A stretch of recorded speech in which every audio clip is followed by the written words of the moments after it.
అదే RTV app వార్తల్ని క్షణాల్లో చదివే అవకాశం ఉంటుంది. ఒక న్యూస్ పేపర్, ఒక టెలివిజన్ ఛానల్ మీ చేతుల్లో ఎప్పుడూ ఉంటాయి. నిజాయితీగా పనిచేయాలనుకుంటే, నిజాయితీగా పనిచేస్తే, నిజాయితీగా పని చేయాలనుకుంటే బదిలీ చేసే రాష్ట్రం, బదిలీ చేసే అధికార పార్టీ ఏదైనా ఉందంటే అది ఆంధ్రప్రదేశ్లోనే.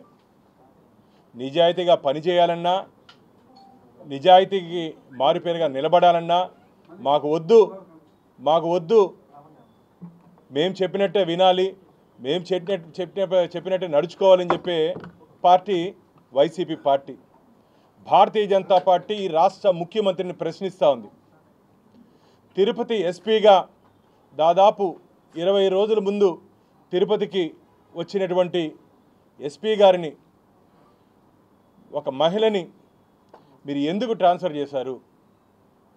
అధికార పార్టీ నాయకుల ఒత్తిళ్ళకి లోబడి మీ ఎమ్మెల్యేలు, మీ మంత్రులు, మీ నాయకులు ఒత్తిడికి లోబడి ఈరోజు ముఖ్యమంత్రి మహిళా ఎస్పీని ట్రాన్స్ఫర్ చేసి ఈరోజు మహిళల పట్ల అగౌరవంగా వ్యవహరించారు. ఇది మంచిది కాదు. వెంటనే ట్రాన్స్ఫర్ చేసినటువంటి ఎస్పీ గారిని తిరిగి తిరుపతి పుణ్యక్షేత్రానికి నియమించాలని చెప్పి భారతీయ జనతా పార్టీ ముఖ్యమంత్రి గారిని డిమాండ్ చేస్తూ ఉంది. ఏం తమాషా అనుకుంటున్నారా? పవిత్ర పుణ్యక్షేత్రమైన తిరుపతిని, తులసివనం లాంటినటువంటి తిరుపతిని, తులసివనం అంటారు తిరుపతిని. ఈరోజు మీ అధికార పార్టీ నాయకులు తిరుపతి తులసివనాన్ని గంజాయి వనం చేశారు. తిరుపతి తులసివనాన్ని గంజాయి వనం చేశారు. దాంట్లో నీ అధికార పార్టీ, నీ పార్టీకి సంబంధించి నాయకులకి పాత్ర ఉంది. బాధ్యతలు స్వీకరించినటువంటి ఎస్పీ గారు దగ్గర పూర్తి నివేదిక ఉంది. దాని మీద ఎక్కడ కేసు నమోదు చేస్తారో, ఎక్కడ తమ నాయకులు అరెస్ట్ అవుతారో, ఎక్కడ తమ నాయకులు అరెస్ట్ అయితే, గంజాయి కేసులో అరెస్ట్ అయితే అధికార పార్టీ పరువు పోతుంది, అధికార పార్టీకి ఉన్నటువంటి పలుకుబడి పోతుంది. రాబో ఎన్నికల్లో అధికార పార్టీ నాయకుల్ని తిరుపతి ప్రజలు చీదరించుకుంటారని చెప్పి భయంతోనే ఎస్పీ గారిని ట్రాన్స్ఫర్ చేశారని చెప్పి తిరుపతి ప్రజలందరూ అనుకుంటున్నారు. మిత్రులారా, ఇది మంచిది కాదు. నిజాయితీగా పనిచేస్తుంటే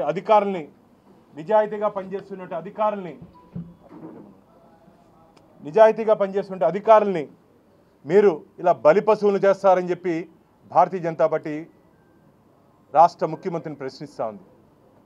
ఇప్పటికే మీ మాటలు విని తిరుపతి ఉప ఎన్నికల్లో దొంగ ఓటర్లని నమోదు కార్యక్రమంలో సహాయ సహకారాలని అందించినటువంటి అధికారుల పరిస్థితి ఏమైందో ఈరోజు మీ అందరికీ తెలుసు. ఐఏఎస్ అధికారి, ఆ రోజు తిరుపతి కమిషనర్గా ఉన్నట్టు ఐఏఎస్ అధికారి గిరీశం గారి పరిస్థితి సస్పెండ్ అవ్వడం జరిగింది. కేసు నమోదు చేసినప్పటికీ నిర్లక్ష్యంగా వ్యవహరించినటువంటి పోలీస్ అధికారులు ఏ విధంగా సస్పెండ్ అయ్యారో తిరుపతి ప్రజలకు తెలుసు. మీరు చేస్తున్నటువంటి అవినీతి అరాచకాలని అరికట్టాలని టీడీఆర్ బాండ్స్ విషయంలో కానీ ఇసుక విషయంలో కానీ అక్రమంగా కేసులు బనాయించి వారి మీద రౌడీ షీట్లు ఓపెన్ చేయాలని చెప్పి మీ అధికార పార్టీ నాయకులు భావించిన దానికి వ్యతిరేకంగా ప్రజల పక్షాన నిలబడిన దానికి, ప్రతిపక్ష పక్షాన కాదు, దయచేసి ముఖ్యమంత్రి గారు గుర్తు తెచ్చుకోండి. ప్రజల పక్షాన నిలబడి ప్రజల కోసం పనిచేసే అధికారుల్ని ఏ విధంగా మీరు బదిలీ చేస్తారు? నిజాయితీకి బహుమానం బదిలీనా అని చెప్పి భారతీయ జనతా పార్టీ ఈ రాష్ట్ర ముఖ్యమంత్రిని ప్రశ్నిస్తూ ఉంది. ఇండియన్ పోలీస్ సర్వీస్ ఆంధ్రాలో మీ పొలిటికల్ సర్వీస్గా మార్చింది కాకుండా, ఇండియన్ పోలీస్ సర్వీస్ని ఆంధ్రప్రదేశ్లో పొలిటికల్ సర్వీస్గా మార్చింది కాకుండా, ఈరోజు ఎన్నికలు సమీపిస్తున్న వేళల్లో నిష్పక్షపాతంగా ఉన్నటువంటి అధికారుల్ని బలిపశువులను చేస్తారని చెప్పి భారతీయ జనతా పార్టీ ప్రశ్నిస్తోంది. సిగ్గులేని ప్రభుత్వం. రాష్ట్ర director general of police high court మెట్లెక్కడం జరిగింది. Chief secretary government of Andhra Pradesh high court మెట్లెక్కడం జరిగింది. అసలు కోర్టుకు తిరిగే ముఖ్యమంత్రే ఈ రాష్ట్రంలో ఉంటే ప్రజలకు ఏ విధంగా న్యాయం జరుగుతుంది చెప్పండి? బెయిల్ మీద బయట ఉన్నటువంటి ముఖ్యమంత్రి పరిపాలన ఇలాగే ఉంటుంది. దీనికన్నా ఎక్కువ మన ప్రజలు ఆశించలేము. బెయిల్ మీద ఉన్నటువంటి ముఖ్యమంత్రి పరిపాలన ఈ విధంగానే ఉంటుంది. ఏందండి ఈరోజు తిరుపతిలో జరుగుతుంటే అన్యాయాలు, ప్రతి చోట గంజాయి దొరుకుతుంది. దాని మీద మేము ఎస్పీ గారి దృష్టికి కూడా మేము మాట్లాడితే రాబోయే రోజుల్లో దాని మీద చర్యలు తీసుకుంటామని చెప్పారు వారు. దానికి భయపడి, ఎందుకంటే అధికార పార్టీ నాయకులు దీంట్లో కుమ్మక్కి ఉన్నారు. ఈ పేర్లు బయటపడి వాళ్ళు అరెస్ట్ అయితే ఖచ్చితంగా అధికార పార్టీకి చెడ్డ పేరు వస్తుంది. రాబో రోజుల్లో మేము ఏ విధంగా గెలవాలని చెప్పి తిరుపతి మీద కన్నేసినటువంటి నాయకులు కానీ, చిత్తూరు జిల్లా మీద కన్నేసిన నాయకులు కానీ దీన్ని ప్రభావం పడుతుంది అని చెప్పి భయపడి ఎస్పీ గారిని బదిలీ చేశారని చెప్పి భారతీయ జనతా పార్టీ భావిస్తూ ఉంది. వెంటనే తిరిగి మీ ఆదేశాలని రద్దుపరచాలని చెప్పి భారతీయ జనతా పార్టీ డిమాండ్ చేస్తూ ఉంది.